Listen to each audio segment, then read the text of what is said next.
एक गांव में बबलू और गुड्डू नाम के दो भाई रहा करते थे। बबलू गुड्डू से उम्र में बड़ा था और वो हमेशा गुड्डू से छोटी छोटी बात पर झगड़ा करता रहता था। इस बात से उसके पिता हरिया बहुत चिंतित रहा करते थे। एक दिन बबलू गुड्डू से बगैर किसी बात के झगड़ा कर रहा था कि तभी वहां पर हरिया आ गया। मेरी समझ में नहीं आता बबलू, आखिर तुम्हें गुड्डू से क्या समस्या है? तुम हर छोटी छोटी बात पर गुड्डू से झगड़ा करते रहते हो।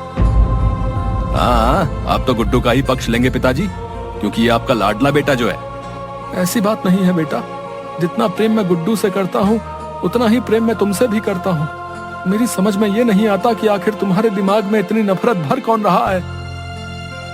झूठ मत बोलिए पिताजी, सच तो यह है कि आप गुड्डू को हमेशा से मुझसे ज्यादा प्रेम करते हैं। आप हमेशा गुड्डू का ही पक्ष लेते हो। आप गुड्डू की बड़ी से बड़ी गलतियों को ऐसे नजरअंदाज कर देते हो जैसे कि उसने कोई गलती की ही नहीं, बल्कि कोई महान कार्य किया हो। अपने बड़े भाई और पिता की बहस को गुड्डू काफी देर से सुन रहा था। वह बबलू की ओर देखकर बोला, ऐसी बात नहीं है भैया, जब मैं कोई गलती करता हूँ तो पिताजी मुझे डांटते भी हैं, लेकिन बस मेरी समझ में नहीं आता कि आखिर आपको मुझसे इतनी चिढ़ क्यों है। आखिर मैं आपका छोटा भाई हूँ। मेरा कोई छोटा भाई नहीं है, मैं अपनी माँ की इकलौती संतान हूँ, समझा? मेरी माँ के मरने के बाद पिताजी ने तुम्हारी माँ से विवाह कर लिया। तुम पिताजी की संतान जरूर हो, लेकिन मेरे कोई भाई नहीं हो। बस बहुत हो गया बबलू, अब मुझे यह बताओ कि आखिर तुम गुड्डू से झगड़ा क्यों कर रहे थे? हमारे गांव की जमीन पर गुड्डू मुझसे बगैर पूछे एक ढाबा खोलने की तैयारी कर रहा था। उसे ढाबा खोलने के लिए मैंने ही बोला था। तुम तो कोई काम काज करते नहीं हो, और अब मैं बूढ़ा हो चुका हूँ। गुड्डू ही परिवार का खर्च उठाता है। बस अब यही सुनना बाकी रह गया था। तो आप ये कहना चाहते हैं कि मैं इसके टुकड़ों पर पल रहा हूँ? पिताजी, वो जमीन मेरी है। मैं उस जमीन पर गुड्डू को कोई ढाबा नहीं खोलने दूंगा। इतना कहकर बबलू क्रोधित होकर घर से बाहर निकल गया और गुड्डू अपने पिताजी की ओर देखकर बोला, अब आपको भैया से इतनी सख्ती से बात नहीं करनी चाहिए थी। पिताजी, आपने उनसे ऐसा क्यों कहा कि घर का खर्चा मैं ही उठाता हूँ? उनको कितना बुरा लगा होगा। तुम वाकई बहुत भोले हो गुड्डू। तुम्हारा बड़ा भाई तुमसे बगैर बात के झगड़ा करता रहता है, और फिर भी तुम्हारे मन में उसके लिए इतना प्रेम और स्नेह है। वो मेरे बड़े भाई है पिताजी, उन्हें मुझसे झगड़ने का पूरा अधिकार है। भैया मन के इतने बुरे भी नहीं है पिताजी, उन्हें जरूर कोई मेरे खिलाफ और आपके खिलाफ भड़काता रहता है। मुझे याद है बचपन में जब मैं दूसरी कक्षा में था और भैया 5वीं कक्षा में थे, भैया मुझे कितने प्रेम से मेरी उंगली पकड़कर मुझे विद्यालय ले जाया करते थे। मुझे तुम पर गर्व है बेटा कि मुझे तुम्हारे जैसी संतान मिली। इतना कहकर हरिया ने गुड्डू को गले से लगा लिया। उधर बबलू क्रोधित होकर सीधा गांव के व्यक्ति रोशन के पास पहुंच गया। रोशन एक कपटी व्यक्ति था जो अंदर ही अंदर हरिया से बहुत जलता था। वो काफी वर्षों से बबलू के कान भर रहा था। बबलू को अपनी तरफ आते देख रोशन मुस्कुराता हुआ बोला, क्या बात है बबलू, लगता है अपने छोटे भाई गुड्डू से फिर से झगड़ा करके आए हो तुम। अब तो हद पार हो गई है रोशन चाचा। आज तो मेरे पिताजी ने ये तक बोल दिया कि परिवार का खर्चा भी गुड्डू ही उठाता है, मानो कि मैं कुछ करता ही नहीं। अरे तुम्हारे पिताजी ने तुम्हें साफ साफ समझा दिया कि तुम गुड्डू के टुकड़ों पर ही पल रहे हो। तुम उन दोनों के लिए बोझ हो। मैं अब इस गांव में नहीं रहूंगा रोशन चाचा, मैं अपने परिवार को छोड़कर हमेशा के लिए चला जाऊंगा। अरे ऐसी गलती मत करना बबलू, अगर तुमने ऐसा किया तो गुड्डू अपने मकसद में कामयाब हो जाएगा। समझो, वो तुम्हारे पिताजी की सारी संपत्ति पर कब्जा कर लेगा। मत भूलो, हरिया की संपत्ति के असली वारिस तुम हो, ना कि वो गुड्डू। तुम्हारे पिताजी ने सबसे पहले तुम्हारी माँ से विवाह किया था भाई। आखिर पिताजी ने दूसरा विवाह क्यों किया? तुम्हारे पिताजी एक बहुत ही कठोर स्वभाव के व्यक्ति थे, एक नंबर के चरित्रहीन थे। तुम्हारी माँ जब जीवित थी तो वो हरिया के स्वभाव से बहुत चिंतित रहती थी, और इसी चिंता में वो स्वर्ग सिधार गई। तुम्हारे पिताजी शायद इसी दिन का इंतजार कर रहे थे। कुछ ही दिन बाद उन्होंने गुड्डू की माँ से विवाह कर लिया, जिनका देहांत अभी 2-3 साल पहले ही हुआ है। तो फिर आप ही बताइए रोशन चाचा कि मैं क्या करूं? हरिया के जो वकील हैं वो मेरे बहुत अच्छे मित्र हैं। अभी कुछ दिन पहले ही हरिया अपने वकील के पास वसीयत बनवाने के लिए गए हुए थे। ये बात मुझे वकील ने ही बताई, और जानते हो उन्होंने अपनी सारी संपत्ति किसके नाम करवाई है? किसके नाम रोशन चाचा? उन्होंने अपनी सारी संपत्ति गुड्डू के नाम कर दी है भैया। ये बात मुझे उनके वकील ने ही बताई। अगर तुम्हें मेरी बात पर विश्वास ना हो तो तुम स्वयं जाकर वकील से पूछताछ कर सकते हो। अगर ऐसी बात है रोशन चाचा, तो फिर मैं गुड्डू को छोड़ूंगा नहीं। ऐसी गलती भूलकर भी मत करना। मेरे पास एक और उपाय भी है। कैसा उपाय रोशन चाचा? मैं तुमसे अभी कुछ देर पहले कह रहा था कि वो वकील मेरा बहुत अच्छा मित्र है। वो मेरे कहने पर वसीयत तुम्हारे नाम पलट देगा। पर इस बात का पता हरिया को कभी नहीं चल पाएगा। जब हरिया इस दुनिया से चला जाएगा तो सारी संपत्ति के वारिस तुम हो जाओगे। उसके बाद तुम गुड्डू को धक्के देकर बाहर निकाल देना। इस राज को तुम्हारे, मेरे और वकील के अलावा कभी कोई नहीं जान पाएगा। अगर तुम कहो तो मैं उस वकील से बात कर लेता हूँ। तुम्हारे पिताजी को पता भी नहीं चलेगा और वो वकील वसीयत में सारी संपत्ति तुम्हारे नाम पलट देगा। तभी वहाँ पर रोशन की बेटी उषा आकर बोली, पिताजी आपको माँ बुला रही हैं। रोशन उषा की बात सुनकर वहाँ से चला गया। उषा बबलू की ओर प्यार से देखने लगी। दरअसल उषा और बबलू एक दूसरे से प्रेम करते थे। मैंने तुम्हारे और पिताजी के बीच की सारी बातें सुन ली हैं। तुम एक काम करो, कल पिताजी के साथ उस वकील के घर पर चले जाओ और वसीयत अपने नाम कर लो।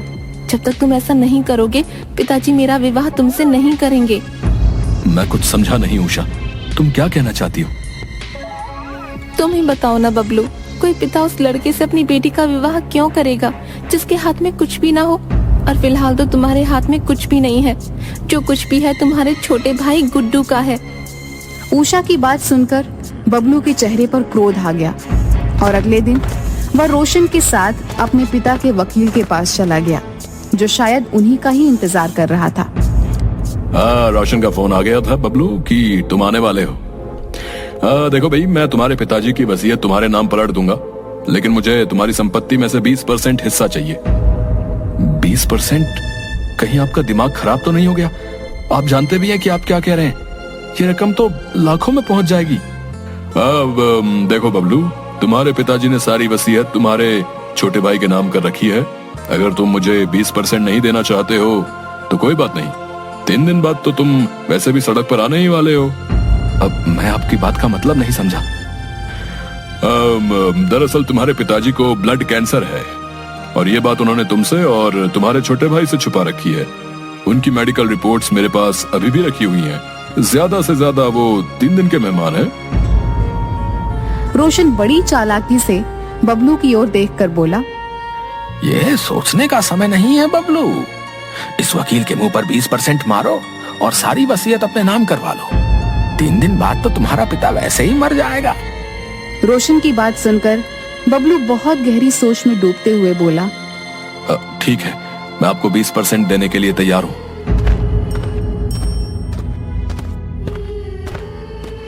तो यहाँ अपना अंगूठा लगा दो और टेंशन फ्री होकर अपने घर चले जाओ, ठीक है?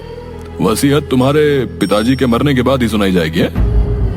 बबलू अंगूठा लगाकर रोशन के साथ लौट आया और 3 या 4 दिन के बाद अचानक हरिया की तबीयत बिगड़ गई और उनकी मौत हो गई। गुड्डू फूट फूट कर रोने लगा। सारे गांव वाले वहां एकत्रित हो गए कि तभी वो वकील वहां पर आ गया। गुड्डू, मैं तुम्हारे पिताजी का वकील हूँ। मैं यहाँ पर यह बताने के लिए आया हूँ कि तुम्हारे पिताजी ने संपत्ति किसके नाम की है। ये बात आप कल आकर बता देना। मैं अभी सुनने और समझने की स्थिति में नहीं हूँ। मैं अपने पिताजी से बहुत प्रेम करता था, वो मुझे छोड़कर चले गए। मैं अकेला रह गया। देखो, ये मेरी मजबूरी है गुड्डू। तुम्हारे पिताजी का आदेश था कि उनके मरने के 2 घंटे बाद वसीयत पढ़कर सुना दी जाए। वसीयत के मुताबिक सारी संपत्ति उन्होंने तुम्हारे बड़े भाई के नाम कर दी है। इतना कहकर वकील वहां से चला गया, मगर गुड्डू को वकील की बात से कोई फर्क नहीं पड़ा। वह फूट फूट कर रोता है। हरिया का अंतिम संस्कार बबलू ने किया। शाम के वक्त गुड्डू रोता हुआ जब घर पर आया तो बबलू क्रोधित होकर गुड्डू से बोला, पिताजी ने सारी जायदाद मेरे नाम कर दी है गुड्डू। अब तुम्हारे लिए इस घर में कोई जगह नहीं। तुम यहाँ से निकल जाओ। ये आप कैसी बातें कर रहे हैं? मैं भला कहाँ जाऊंगा? मेरा तो अब आपके अलावा संसार में कोई नहीं है। तुम्हारे संसार में सिर्फ पिताजी थे जो अब चले गए, तो कृपा करके तुम भी यहाँ से चले जाओ। ऐसा मत कीजिए भैया, ऐसा मत कीजिए। मुझे इस घर में एक छोटी सी जगह दे दीजिए, मैं सारा जीवन उसी जगह में रहकर बिता लूंगा। इस घर में तुम्हारे लिए कोई जगह नहीं है। इतना कहकर बबलू ने गुड्डू को धक्के देकर घर से बाहर निकाल दिया। गुड्डू रोता हुआ वहां से चला गया। अगले दिन बबलू ने उषा से धूमधाम से विवाह कर लिया। गुड्डू 2 दिन तक भूखा प्यासा दूसरे गांव में भटकता रहा कि तभी उसे खेतों में बना हुआ एक घर नजर आया। गुड्डू वहां पर चला गया। वह व्यक्ति गुड्डू की ओर देखकर बोला, अरे मैं तो तुम्हें जानता हूँ, तुम हरिया के ही पुत्र हो ना? हाँ। अब मेरा नाम सुखिया है। मुझे 2 दिन पहले ही पता लगा कि हरिया अब इस दुनिया में नहीं रहे, लेकिन बबलू ने तुम्हारे साथ अच्छा नहीं किया। ईश्वर उसे कभी माफ नहीं करेगा। अरे आप तो मेरे पूरे परिवार को जानते हैं। इस घर को और इस खेत को देख रहे हो, ये घर तुम्हारे पिताजी का ही दिया हुआ है। हम सब तो सड़कों पर मारे मारे फिर रहे थे, तुम्हारे पिताजी ने ही हमें सहारा दिया। आज से इस घर और इस खेत के वारिस तुम हो। उस दिन के बाद से उसी घर में गुड्डू रहने लगा। वह दिन भर खेतों से मेहनत करके आता और शाम के वक्त घर पर सो जाता। उधर बबलू एक दिन शाम के वक्त जब अपने घर पर लौटता है तो उसने देखा कि रोशन और उसकी पत्नी उसी के बारे में बात कर रहे थे। बबलू चुपके से उनकी सारी बातें सुनने लगा। पिताजी, आपके कहने पर मैंने उस बबलू से विवाह कर लिया। अब तो सारी संपत्ति मैंने आपके नाम भी कर दी है। अब मुझे उससे छुटकारा दिलाइए। चिंता मत कर बेटी, मैं सही मौके की तलाश में हूँ। इस संपत्ति को हड़पने के लिए बरसों इंतजार किया है। मैं नहीं चाहता कि मेरी छोटी सी गलती मेरी वर्षों की मेहनत पर पानी फेर दे। मैं तो ये उपाय सोच रहा हूँ कि बबलू को जड़ से खत्म ही कर दिया जाए।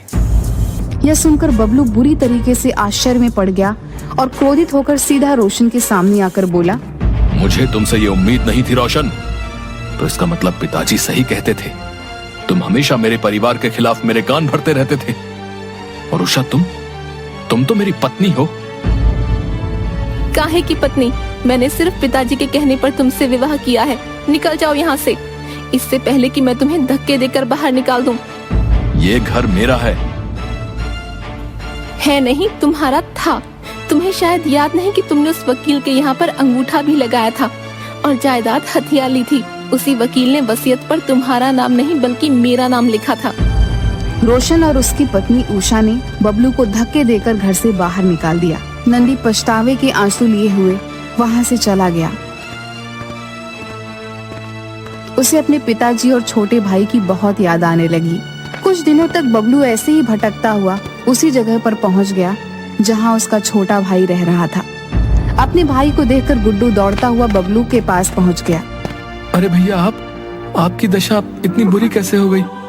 बबलू ने रोते हुए सारी घटना अपने भाई गुड्डू को बता दी। चिंता मत कीजिए भैया, मैं हूं ना। मैंने तुम्हारे साथ कितना बुरा किया गुड्डू, और तुम? नहीं भैया, मैं बचपन से जानता था कि आपके खिलाफ मेरे कोई कान भरता है। आप मन के इतने बुरे नहीं हैं। तभी वहां पर एक कार आकर रुकी। कार के अंदर से हरिया का वकील निकलकर बाहर आ गया और बबलू और गुड्डू की ओर देखकर बोला, मैंने तुम दोनों को कहां नहीं तलाश किया। मुझे माफ कर दो। मैंने तुम दोनों के साथ बहुत बुरा किया। ईश्वर ने मुझे इसकी सजा दे दी है। मुझे भी तुम्हारे पिताजी की तरह ब्लड कैंसर हो गया है और मैं भी कुछ दिनों का ही मेहमान हूँ। मरने से पहले मैं प्रायश्चित करना चाहता हूँ। आपने बहुत देर कर दी वकील साहब। रोशन ने सारी संपत्ति अपने नाम कर ली है। आपने जो अंगूठा मुझसे लगवाया था उसका फायदा मेरी पत्नी और रोशन दोनों ने उठाया। ऐसा नहीं है बबलू। दरअसल हरिया जी ने तुम दोनों को अपनी आधी आधी संपत्ति नाम की थी। आधी संपत्ति का वारिस गुड्डू आज भी है। रोशन ने सिर्फ तुम्हारे ही हिस्से की संपत्ति अपने नाम की है। ये क्या कह रहे हैं आप? मैं बिल्कुल ठीक कह रहा हूँ। बचपन से ही तुम्हारे पिताजी और छोटे भाई के खिलाफ तुम्हें भड़काता रहा, यहाँ तक कि उसने अपनी बेटी का विवाह भी तुम्हारा विश्वास जीतने के लिए कर दिया। मेरे पास उसके खिलाफ तमाम सबूत हैं। मैं पुलिस के सामने गवाही देने को तैयार हूँ। चलो मेरे साथ। बबलू और गुड्डू वकील के साथ पुलिस स्टेशन चले गए। पुलिस स्टेशन में वकील ने अपना जुर्म स्वीकार किया। जी तो चाहता है वकील कि तुम्हें भी जेल की काल कोठरी में डाल दूं। लेकिन ईश्वर ने तुम्हें इससे कहीं बड़ी सजा दी है। इसके बाद पुलिस रोशन के घर के लिए निकल गई।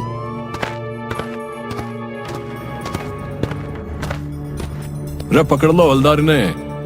अरे अरे अरे ऐसे कैसे घुसे जा रहे हो? अरे क्या गुंडागर्दी है भाई? अरे गुंडागर्दी तो अब हम दिखाएंगे कैसी होती है। अरे थाने ले चलो इन दोनों को। अरे साहब बताइए तो सही क्या बात है? अगर हमसे कोई गलती हो गई है तो ले दे के रफा दफा करते हैं ना, इतनी तकलीफ ना लीजिए आप। एक ऑन ड्यूटी ऑफिसर को रिश्वत देता है? अरे रुक तू, तेरे पे ऐसी धारा लगाऊंगा कि देखते हैं कि कैसे बाहर निकलता है। अरे रुक तू। पापा ये सब क्या हो रहा है और मेरे पापा को कहाँ ले जा रहे हो? मैं बताऊं कहाँ ले जा रहे हैं? तुम्हें तुम्हारे असली ससुराल। वहीं बैठकर बर्बाद करना तुम लोगों की जिंदगी। वकील जी, आपने अपना सारा जुर्म कबूल कर लिया है, अब तुम्हारी बारी। जाओ अब निकलो यहाँ से। सही कहा है किसी ने, जैसा करोगे वैसा भरोगे। तुम अपना मुंह बंद करो, समझे? मैंने कुछ नहीं बोला। अरे चलो अब, सारी बातें यही करनी है क्या देवी? कुछ बातें थाने के लिए भी छोड़ दो। अरे ले चलो इन्हें। मेरे लिए फीमेल कांस्टेबल लाओ पहले, फिर यहाँ आना। उसका भी पूरा इंतजाम है। गाड़ी में सीसीटीवी कैमरा लगे हुए हैं, लाइव रिपोर्टिंग की जा रही है हेडक्वार्टर में। अब तो चल सकती हो ना? अरे ले चलो इन्हें। इतना कहकर इंस्पेक्टर ने रोशन और उसकी बेटी को गिरफ्तार करके जेल में भेज दिया। बबलू और गुड्डू सगे भाइयों की तरह आपस में